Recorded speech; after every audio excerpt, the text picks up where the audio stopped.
وبلغنا من شرف القرب إليك وإلى هذا الحبيب غاية آمالنا وتتقبل منا ما تحركنا فيه من نياتنا وأعمالنا وتجعلنا في حضرة هذا الحبيب من الحاضرين وفي طرائق اتباعه من السالكين ولحقك وحقه من المؤدين ولعهدك من الحافظين. اللهم إنا لنا طمعا في رحمتك الخاصة فلا تحرمنا وذنونا جميلة هي وسيلتنا إليك فلا تخيبنا. رب حينا شاكرين الحبيب أبويا الحبيب Bagir bin Yahya Al-Kaf nafa'ana Allah bi tuli hayatihi syarifah wa kasarallahu amsalah. Yang kedua yakni acara Gilatul Maulid Nabawi yang telah kita laksanakan pembacaan bersama-sama dengan pembacaan Maulid Simtud Duror buah karangan Al-Habib Ali bin Muhammad bin Hasan Al-Habsyi. Acara yang selanjutnya acara inti kita pada malam Maulid Arba'in ini yakni Mau'izatul Hasanah. Kita mendengarkan nasihat-nasihat yang baik yang untuk kita dengarkan, yang mana nasihat ini sebagai penyejuk daripada hati kita dan melampahkan hati kita, yang kali ini insyaallah disampaikan oleh guru kita Abu Al-Habib Bagir bin Yahya Al-Kaf alaihi falyatafaddal mashkura.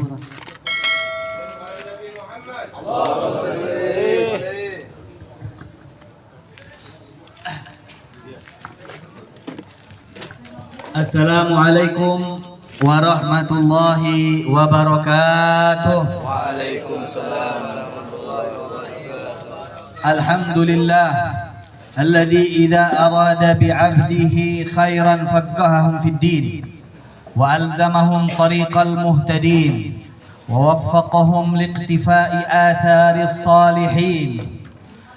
Ashhadu an la ilaha illallah wahdahu la syarika lah wa asyhadu anna sayyidana Muhammadan abduhu wa rasuluhu la nabiyya ba'dah. Allahumma salli wa sallim ala sayyidina wa maulana Muhammad salatan tamla'u khazain Allahi nura wa takunu lana walil mu'minina farajan wa farahan wa surura wa ala alihi wa sahbihi wa sallim tasliman katsira. Subhanaka la ilma lana illa ma 'allamtana innaka antal alimul hakim. Rabbi shrah li sadri wa yassir li amri wahlul 'uqdatam min lisani yafqahu qawli wasaddid lisani wahdi qalbi bijahid nabi. Alhamdulillah wa syukrulillah. Pada malam hari ini kita kembali berkumpul, kembali mencari keberkahan, kembali mencari keridhaan Allah Subhanahu wa taala, kembali bersatu dan mengokohkan persatuan kita. Dan tadi sudah disebutkan bahwa pada malam hari ini kata MC dalam kesempatan kali ini jadi seakan-akan malam ini saya baru tampil, padahal dari awal malam sudah tampil. Jadi seakan-akan baru malam ini dipanggil, padahal sudah dari awal pertama ini disuruh ceramah terus. Masih banyak nih ustadz-ustadz lain, seharusnya nanti insya Allah biar kasih kesempatan ustadz-ustadz yang lain. Majelis lah setiap hari, ceramah disuruh pola setiap hari. Apa dak langok orang dengar? Langok dak? Jadi yang kedua yang ingin saya sampaikan seperti biasanya, lagi-lagi kita ini kalau dilihat nih dengan mata kepala kita yang zahir kayaknya selalu bertambah.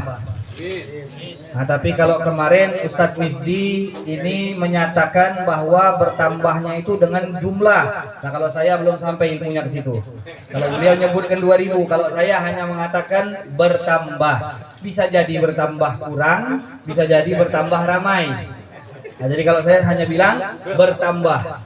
Nah, untuk kesempatan kita pada kali ini melanjutkan daripada apa yang kemarin saya sampaikan, bahwa hidup di dunia ini untuk mencapai kebahagiaan, keridhaan Allah, untuk masuk ke surga, mendapatkan keberuntungan, keuntungan, tidak cukup dengan iman dan beramal soleh.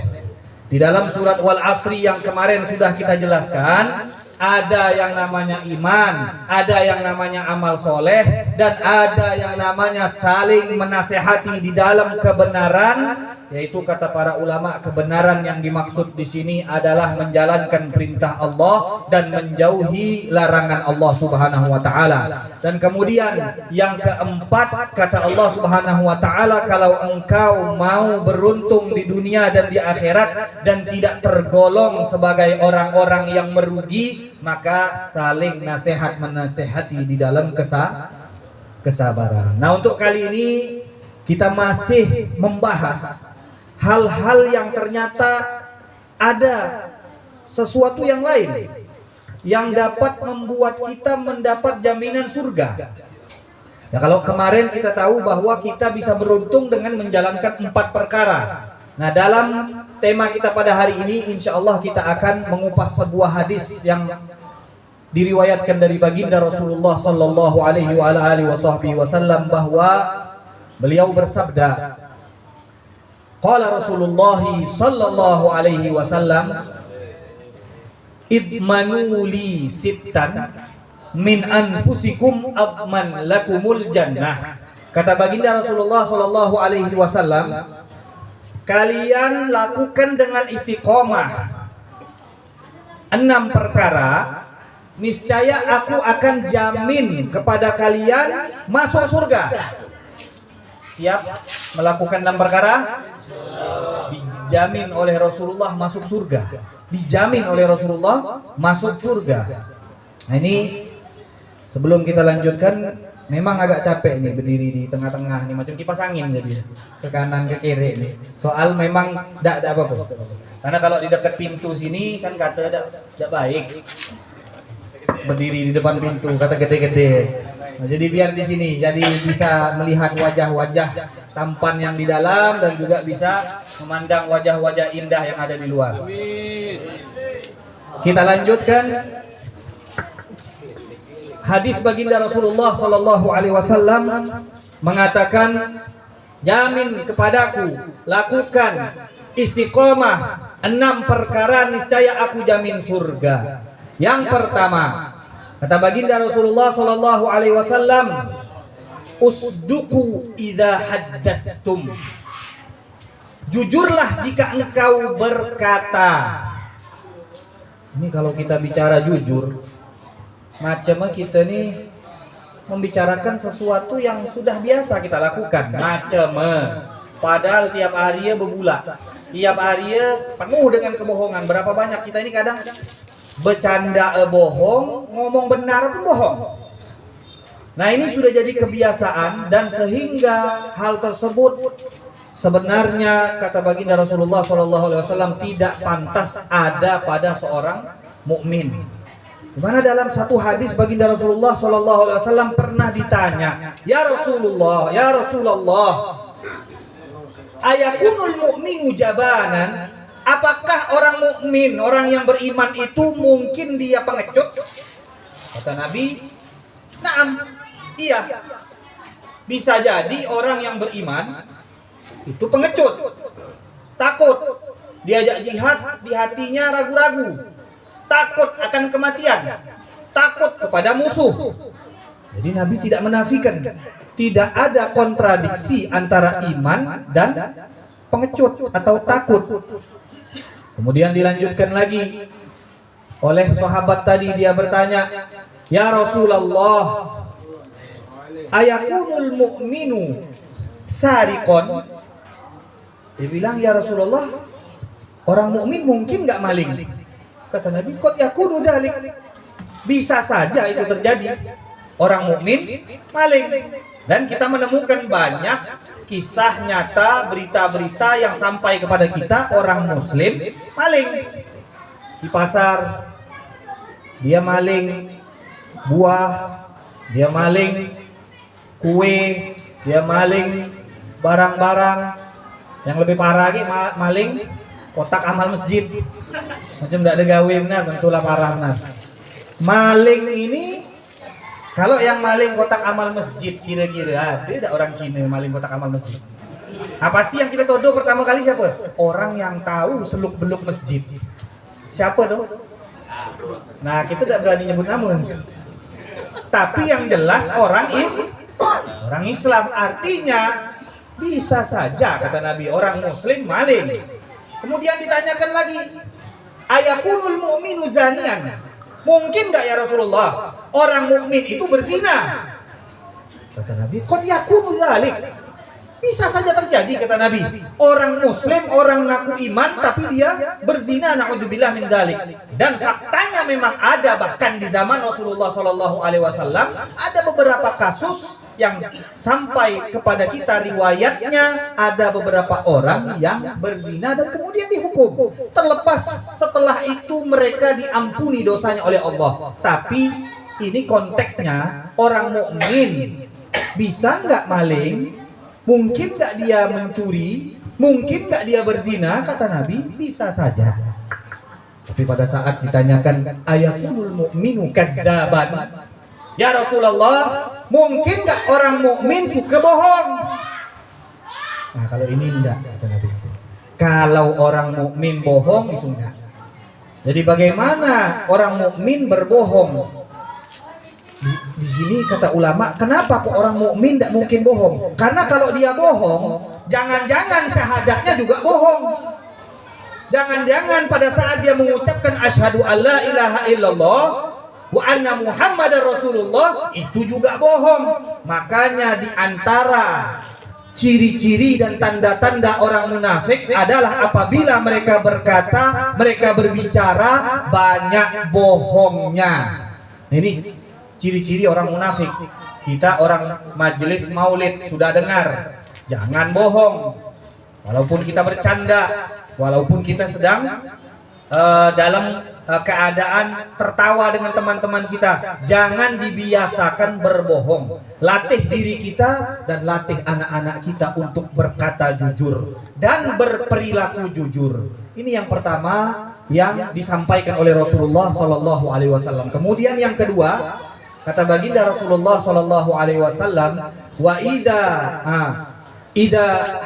usduku ida haddatstum wa aufu ida wa'adtum, dan penuhilah apabila engkau berjanji.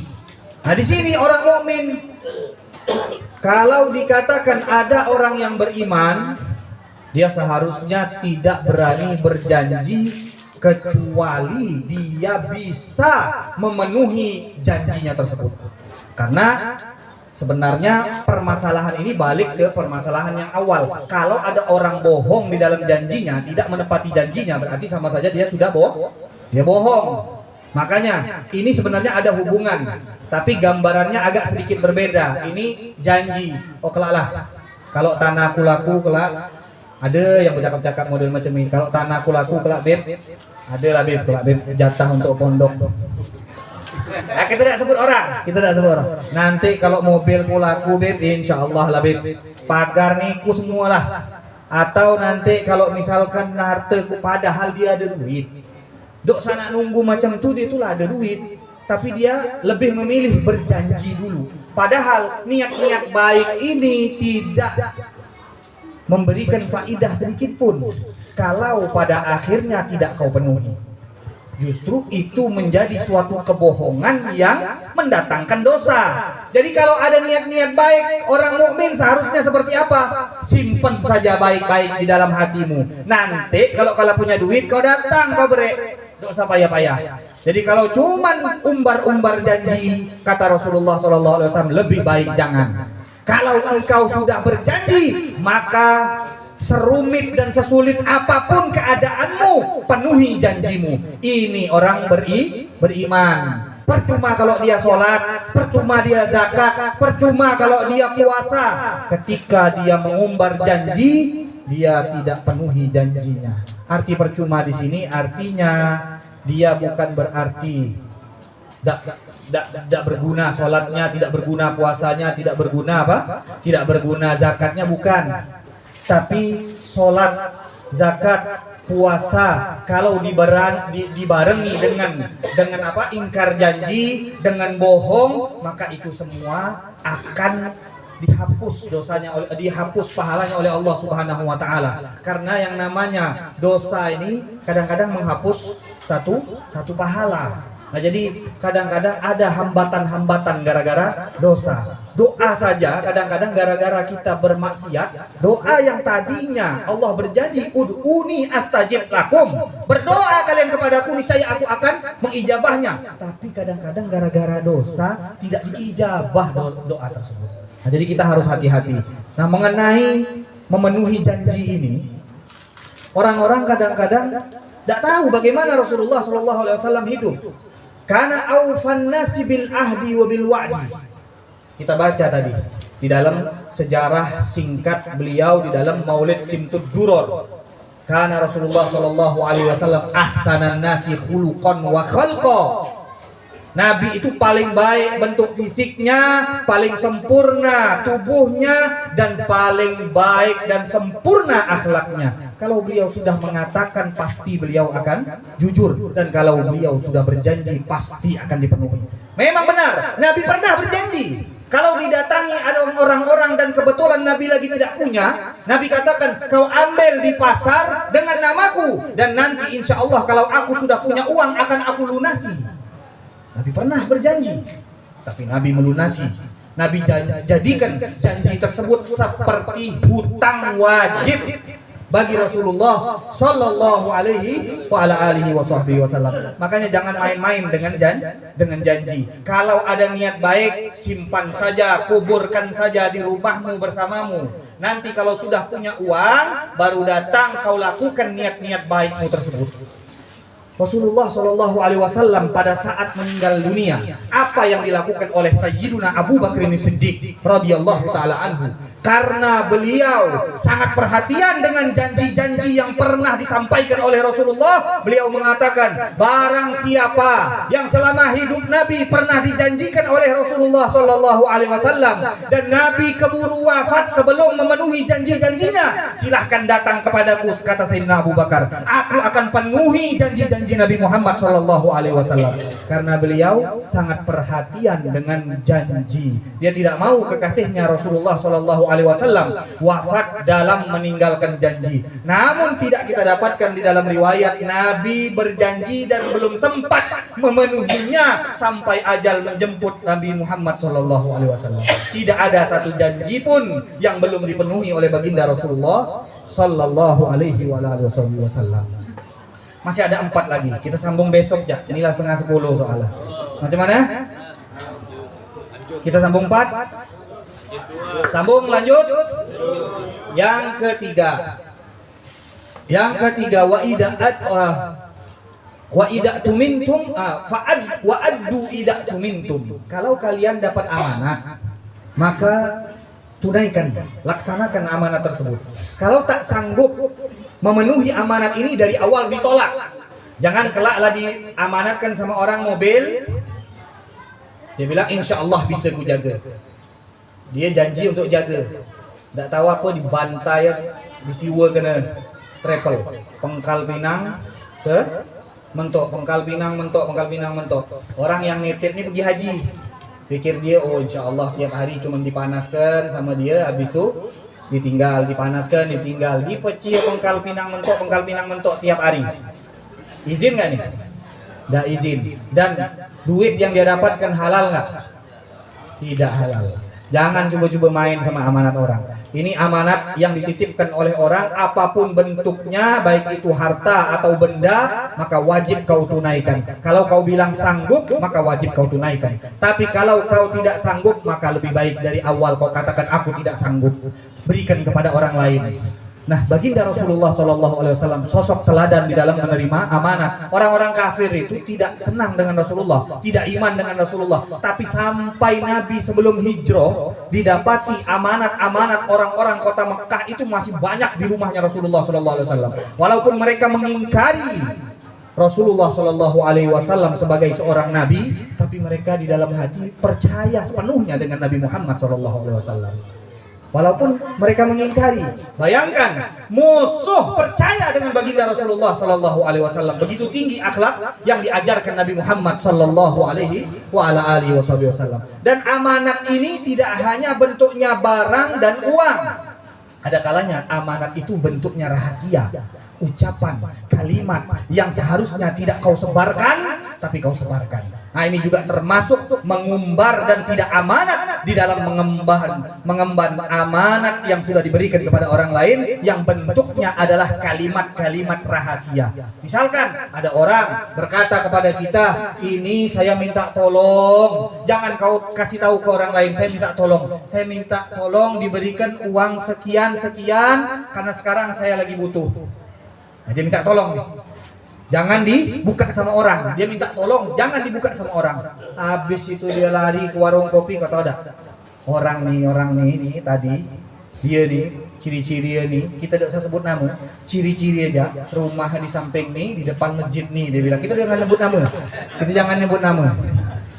Dia bilang, minjem duit tadi kayakku, ngerangkak sampai ruku lah, hampir sujud, baru ruku. Lah aku break duit sama dia karena aku usian. Nah, ini termasuk apa? Termasuk mengumbar rahasia yang sudah diamanatkan kepada kita. Jadi ini juga termasuk akhlaknya orang munafik. Akhlaknya orang munafik di zaman Rasulullah Shallallahu Alaihi Wasallam, apabila mereka mendengar rahasia dari Rasulullah Shallallahu Alaihi Wasallam, niscaya mereka akan mengumbarnya ke musuh-musuh Nabi Muhammad Shallallahu Alaihi Wasallam. Sallu ala Nabi Muhammad. Kemudian yang keempat, kata baginda Rasulullah Shallallahu Alaihi Wasallam, wahfadhu furujakum, jaga kemaluan kalian, jaga kemaluan kalian, jaga kemaluan anak-anak kalian. Dengan apa? Dengan tidak melihat. Makanya di hadis selanjutnya kata baginda Rasulullah, wa ghuddu absarakum, tutup pandangan kalian. Kalau kalian ingin menjadi orang yang terhormat, orang yang punya harga diri, tutup pandangan kalian. Manusia kalau sudah dia tidak menutup matanya, maka dia akan mendapati di atas yang cantik masih ada yang cantik. Bini dia ini luar biasa cantik. Tapi kalau mata jelalatan, bakal ketemu suatu hari orang yang lebih cantik dari bininya, maka setan akan datang. Nah, kau lihat tuh, lebih molek dari bini kau. Nah, ini mengundang apa? Dia melihat lagi. Coba kau perhatikan lagi sekali lagi. Coba benar-benar. Macamnya tidak tahu tuh, lebih cantik apa tidak? Coba tengok lagi, perhatikan lagi. Coba. Kau tengok hidung tuh, lebih mancung macam dari bini kau. Nah, yang ini dia lihat lagi, kemudian melihat ini akhirnya akan mengundang kepada memperhatikan akan mengundang dia berhayal sampai di rumah, akhirnya lihat bininya ada nafsu, akhirnya terjadilah hal-hal yang mendatangkan azab Allah Subhanahu wa taala, yang mendatangkan kemurkaan Allah Subhanahu wa taala. Kemudian yang berikutnya kata baginda Rasulullah sallallahu alaihi wasallam, ini sudah yang kelima ya, wahfadhu wa kuffu aydiyakum, tangan kalian jangan sampai mengambil punya orang lain, jangan sampai mengambil yang bukan haknya, apapun itu, baik barang atau tanah atau apapun itu. Kalau kalian bisa menjaga yang 6 ini, kata baginda Rasulullah sallallahu alaihi wasallam, aku akan menjamin surga untuk kalian. Kita ulangi lagi yang 6. Yang pertama,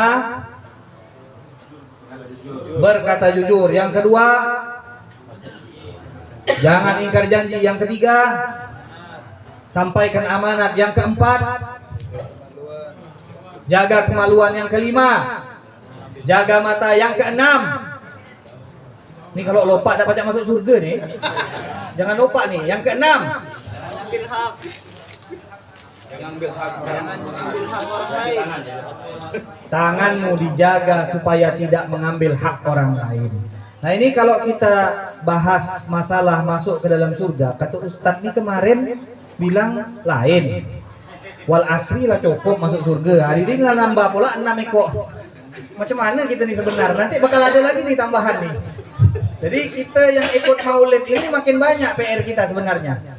Masih ada hal-hal ternyata di dalam Islam ini yang harus kita lakukan. Tidak cukup hanya satu ayat kita baca kemudian kita selamat masuk ke dalam surganya Allah Subhanahu wa taala. Masih banyak hal-hal lain penyempurna ternyata untuk masuk ke dalam surganya Allah Subhanahu wa taala. Maka dari itu para ulama mengatakan yang dimaksud adman lakumul jannah, padahal baginda Rasulullah mengatakan orang yang mati dalam keadaan Islam itu dijamin masuk surga. Hanya saja bedanya orang yang mati dalam keadaan Islam, kalau kejahatannya atau kemaksiatannya lebih banyak daripada kebaikannya, maka dia dicuci dulu sebentar. Nak, dicuci sebentar. Cuci loh sebentar. Di neraka tapi. Na'udzubillah min dzalik, dicuci sebentar. Sebentar ini jangan kita bayangkan macam sebentar kita minum kopi atau sebentar kita ketusuk duri. Bukan, sebentar ini sudah diceritakan di dalam Al-Quran. Satu hari di akhirat tersebut sama dengan 1000 tahun. Umur kita 60, yang hidup 100 tahun berdoa cepat-cepat mati. Dia berdoa cepat-cepat pengen, ya Allah kula langok hidup di dunia ini 100 tahun. Tanya sama yang sudah tua-tua, yang sudah 100 tahun, di sini belum ada. Insya Allah yang tua-tua sehat walafiat oleh Allah Subhanahu wa taala. Tanyakan. Sudah sering kita mendengarkan kalimat-kalimat ini terucap dari orang-orang yang sudah ketuaan. Mereka mengatakan, ya Allah sudah matikan aku dalam husnul khotimah. Doa mereka hanya ini setiap hari. Langok hidup 100 tahun. Ini bukan hidup, disiksa 1000 tahun. 1000 tahun ini baru sehari. Baru sehari. Nak ngebayang nggak soy? Nak ngebayang kalau kita dicuci sebentar di neraka itu, na'udzubillah min dzalik. Nah, jaminan ini kata Rasulullah, kata para ulama, jaminan ini sebenarnya bukan untuk orang Islam yang sudah pasti masuk surga. Memang mereka sudah pasti masuk surga, tapi ditakutkan nanti ada pencucian. Nah, maka dengan jaminan ini mereka akan bisa masuk surga bersama orang-orang yang masuk surga tanpa ada adab. Jadi langsung masuk ke dalam surganya Allah Subhanahu wa taala. Atau kata para ulama, mereka akan masuk, kalau memang dia sudah ditakdirkan masuk surga, dengan mengamalkan 6 ini, derajatnya diangkat setinggi-tingginya oleh Allah di dalam surga. Yang namanya surga itu juga beda-beda. Kita makan makanan, ada yang enak, ada yang enak banget. Ya enggak? Ada yang enak, ada yang enak banget. Begitu juga di dalam surga. Ada level-levelnya.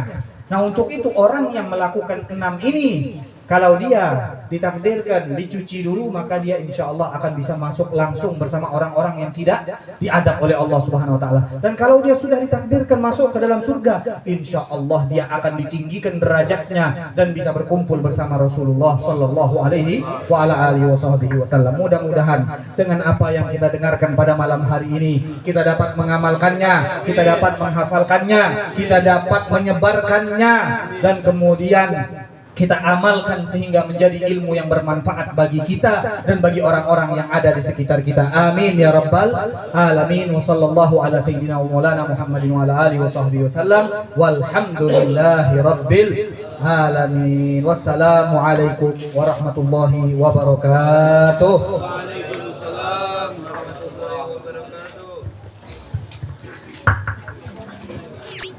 Syukran kasiran, jazakumullah khairan jaza ya Buya Al-Habib Bagir bin Yahya Al-Kaf atas tausiah dan mawidatul hasanah.